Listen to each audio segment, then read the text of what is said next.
role is it for a quarterback to provide the kind of leadership that you want in that position before a starter has been named? I don't think it's that hard because of the nature of the position. I think that all quarterbacks should be leaders, and I think whether it's the starter, the backup, whoever, that's just a leadership role, and that's part of the job. I mean, at the end of the day, your job as a quarterback is to lead 10 men down the field to a touchdown.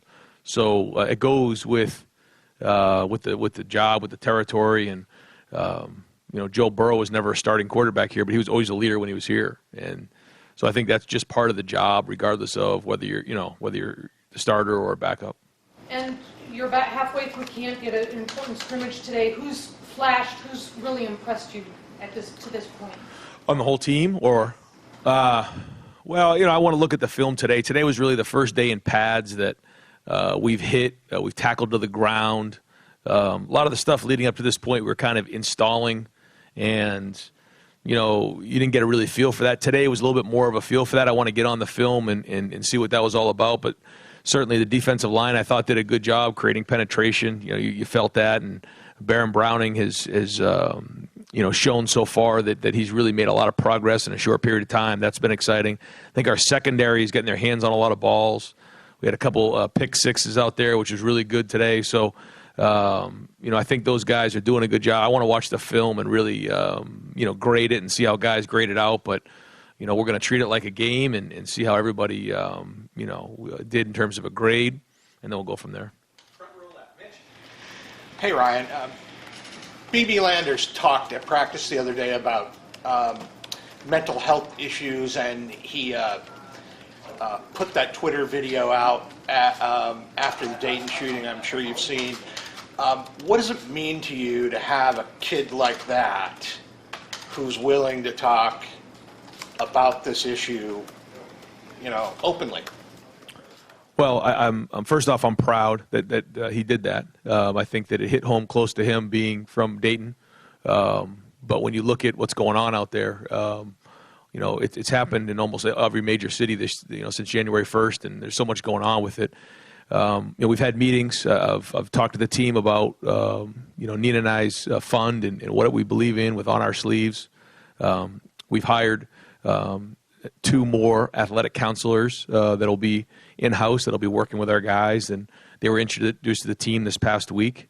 And they understand that we're here, that there's no stigma attached for asking for help, and that mental illness is one of those things that we have to make sure that there's no stigma attached to it. And I think our guys are hearing the message, and I'm proud of BB for standing up. BB is somebody who's been here for a while, has got a lot of respect from the younger guys, and to have a voice like that so that people can hear that it's okay to ask for help, I think it means a lot. And so I give BB a lot of credit for doing that. Ryan, I know you said you want to watch the film about regarding the scrimmage, but would you say the defense is a little bit ahead of the offense right now, vice versa? Just what can you share about that? Well, the defense got after the offense today for sure. Offense turned the ball over too many times, didn't run the ball the way that they should. So the defense won the day for sure. I think when you look at the experience level, sure, I think the defense has more experience. I think schematically the offense has a couple years in, some of the older guys. So I don't know really who's ahead of the other, but I will say up to this point, it's kind of gone back and forth, which is a good sign. The offense will kind of get after the defense one day, and then vice versa. So that's healthy. I think one time, if one side's dominating the other throughout camp, then you may have an issue. But right now, it's been a good battle. Very disappointed with the turnovers today, but I think guys were getting after it. I think it was physical. I think it was explosive. And so, again, let's look at the film and see what it was. It's never as good or bad as you think, but we certainly can't turn the ball over like we did today. I know injuries is a touchy subject, but I do want to ask about Austin Mack. He's such a big part of the team this year. He hasn't been practicing, I don't think, at least when we've been out there. What can you share about Austin Mack? Yeah, again, not really getting into specifics on injuries, but he's out right now, and we expect him back in another week or so. Yeah, can you just go a little bit more on the scrimmage? How many plays did you guys go and that sort of thing? I don't know the exact number, but we tried to even it out. I think we were somewhere around 40 plays with the ones, 40 plays. Maybe I think it was more with the twos, and then we actually got a bunch of reps with the threes too, so probably closer to 30 there. So there'll be a lot of film to look at. We started off by just moving it up and down the field. And then we got into third down situations. We had a coming out situation, and then we went down in the red zone. So kind of moved it around a little bit situationally. This upcoming week we'll start to get into some more 2-minute in game situations. But this gave us an opportunity to kind of learn, get the coaches off the field and let them play. So working out the kinks that way, and also ball security. When you're not really hitting live, you're not sure sometimes what ball security is for running backs, quarterbacks, and things like that. So it was good to see. You mentioned the turnovers. Was that interceptions or ball security issues? Yeah, we had a couple balls on the ground, fumbles wise, and then I think we had at least 2 interceptions. Defense is being really opportunistic throughout camp. They've done a great job of getting their hands on balls, really good. So that's a positive right there. But again, on the other side, we got to do a better job taking care of it. Second row right, Tony. Ryan, can you watch this team now and still be wowed by a play or a player? Oh yeah.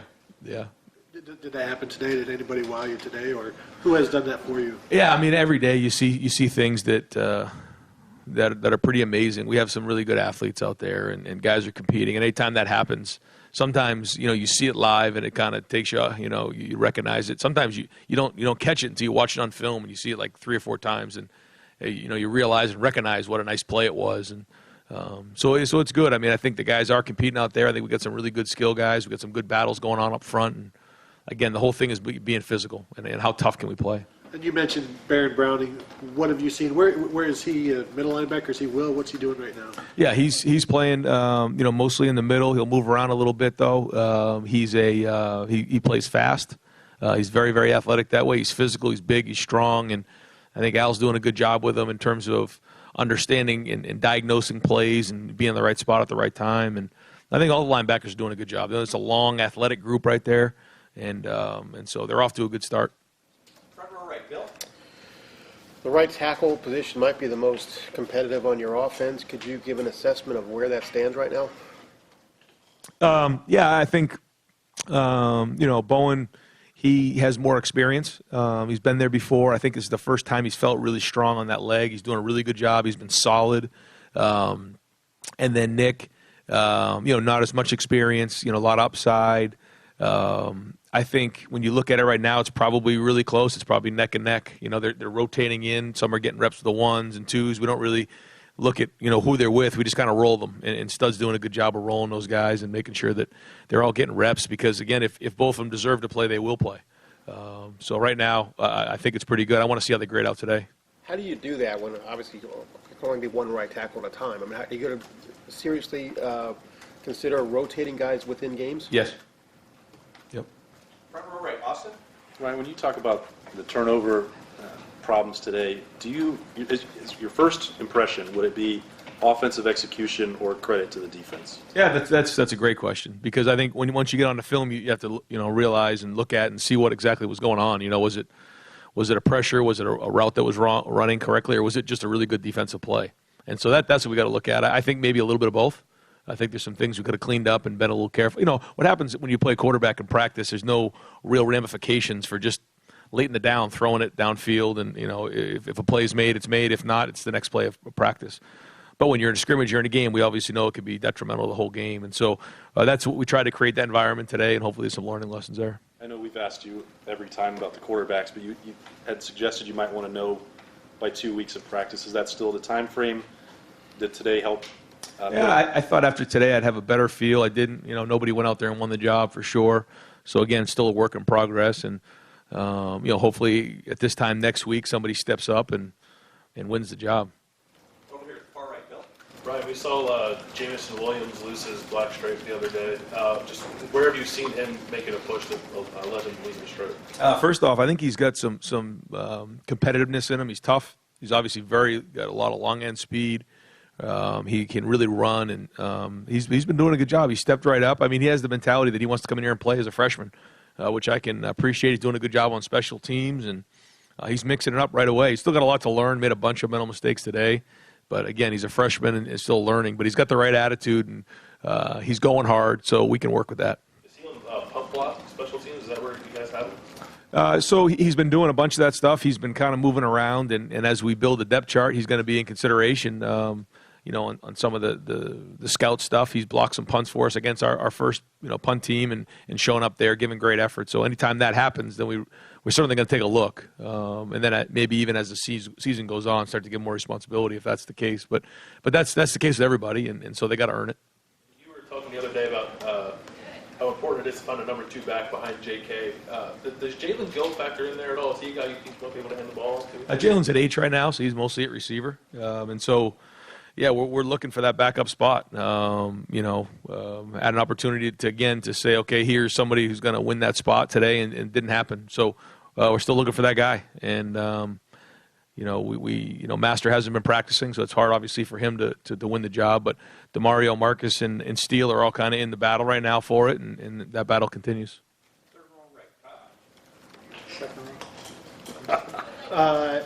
Nick Saban said this week that he's in favor of Alabama playing 2 Power 5 non-conference games. I know Ohio State has that coming up some years in the future. Just wondering, as a head coach now, what your kind of philosophy is on non-conference scheduling. Well, I think that, when Coach Saban's talking about his scheduling, it's just different than ours because we have more conference games. So I don't know if it's apples to apples. We have our 9 conference games, and so that's different. So, I think if we both had 8 conference games, then maybe that would be something to consider. But I think having 9 conference games is hard. It just is. I think it's hard on the strength of schedule late in the season, and it's hard, obviously, when you have to play, in this conference and play that many games. So I think we're talking about 2 different things. And then just another broader question.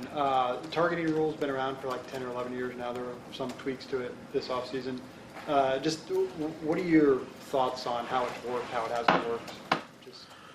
I think when you look back on some of those hits that were happening 10 years ago, when you see them now, you stop. And it just takes your breath away because of how violent they were. So it certainly has helped the safety of the player. I think it's sometimes, guys are penalized when maybe there's nothing they could have done. But I think the spirit of the rule was to protect players more, and I think it's done that. Yeah, Ron, what is sort of the status of Thayer Munford, for example? Are y'all bringing him kind of along slowly? How would you describe it? Yeah. No, he's on volume control, and he's coming back strong. He looks really, really good, and we're not just going to throw him out to the wolves early on. We're going to kind of ease him back, but so far his progress has been really, really good. And 2 other quickies. As you talk here, and as you've been speaking here through camp, you seem pretty enthused about your defense. Does it look different? Does it feel different than it did a year ago?